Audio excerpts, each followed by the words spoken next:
to my channel, Pretty Inspired Decor. My name is Shelley, and this is part 2 of our Christmas series for 2019 called Creating Christmas. And of course, what do we do when we create Christmas? Well, one of the best things we do, of course, is decorate a Christmas tree. So the Christmas tree that you see here obviously didn't start out this way. It started with a ribbon, so I'm going to insert some footage right now. Now, as you can see, the ribbon is already on our Christmas tree. And what I want to show you is how we achieved this look. Now, first of all, you do need a lot of ribbon. This tree is a 7.5 foot tree, and we used my favorite Christmas ribbon, which actually isn't even a Christmas ribbon. I bought this at Valentine's Day at Costco one year. But this, I really love this ribbon in our family room, and I reuse it every year. And you'll notice that I haven't cut the ribbon either, because I really didn't want, I may not want to do this style next year. So I mixed 2 different styles of ribbon. They're both about the same width. This one is a little bit wider. And this one is a 2-sided ribbon. One side is red and one side is green, and I like that idea. And then this ribbon, which I'll call my main ribbon, is red on one side and then polka dotted on the other. So let me show you how we got this look. It's actually quite simple, but again, you'll need a fair amount of ribbon. So you may be wondering why I have a bowl on the floor. Well, what we came to realize is when you're going to use ribbon from a spool, and if you want to be able to reuse your ribbon, if you put your ribbon in the bowl, it actually makes sure that it doesn't, go all over the place, and then the ribbon doesn't get all twisted either when you're working with it.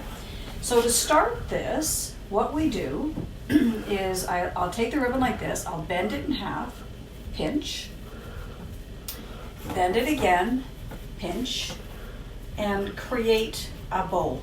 Okay, really, really simple. Just pinch. So you end up with a really pretty little bow. You go to one of your branches, pull your ribbon up, go to one of your branches, and again, this isn't going to stay, but this is how we produced this look. And you take one of your branches and you just bend it over.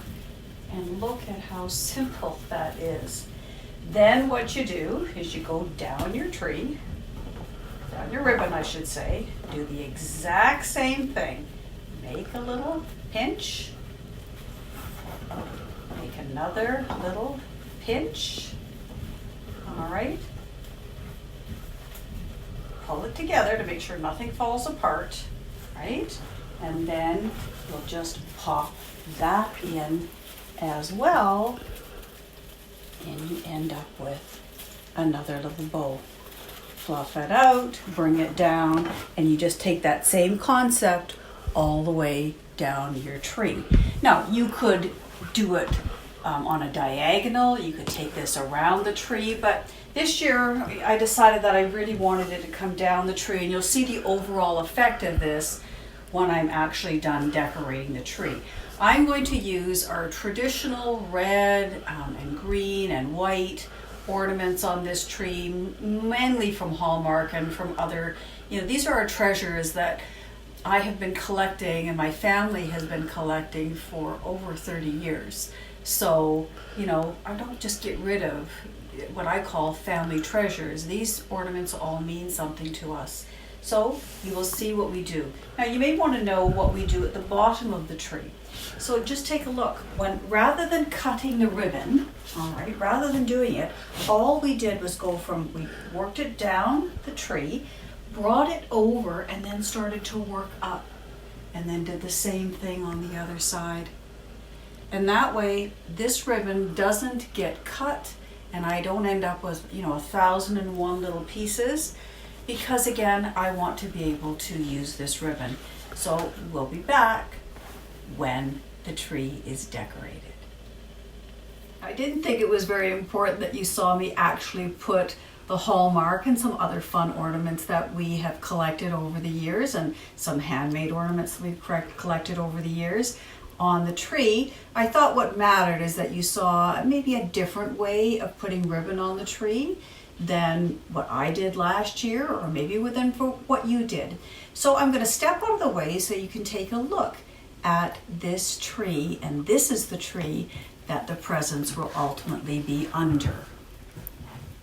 We always adorn the top of our tree with Santa Claus. We have owned that particular Santa for more than 30 years, and he has always adorned the top of that tree. He's very much part of our tradition.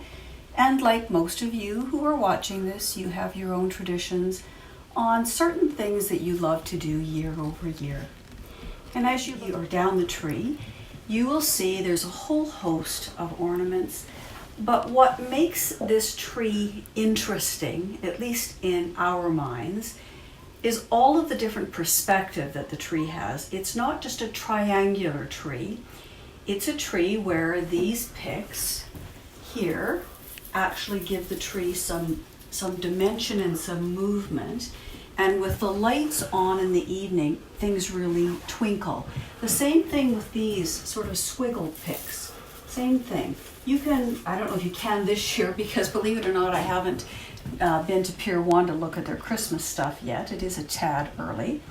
But you know, we bought both of those sets of picks at Pier 1 over the last couple of years and really enjoy them on this tree. At the bottom of the tree, because we think it's important, even if there's going to be gifts under the tree, that we do decorate under the tree to a certain extent, whether it's just a really nice tree skirt, and that's a wooden tree skirt that's under that tree, just absolutely gorgeous. And of course we have the Polar Express train that our little grandson Tennyson absolutely adores. Hope you have enjoyed part 2 of our Creating Christmas 2019 series. You might want to leave me a comment to tell me how you create Christmas for your family with your Christmas tree, whether it's a special way you put ribbon on your tree, whether it's a certain collection of ornaments that you might have for your tree, or whether it's a tree that you have just cherished for years, like we have cherished this tree for years. We may add a few little things from year to year, but we love it every single year. So until next time, please don't forget to share this with people who love Christmas as much as we do. And as well, don't forget to give me a thumbs up, click the bell, and subscribe. Until next time, bye-bye.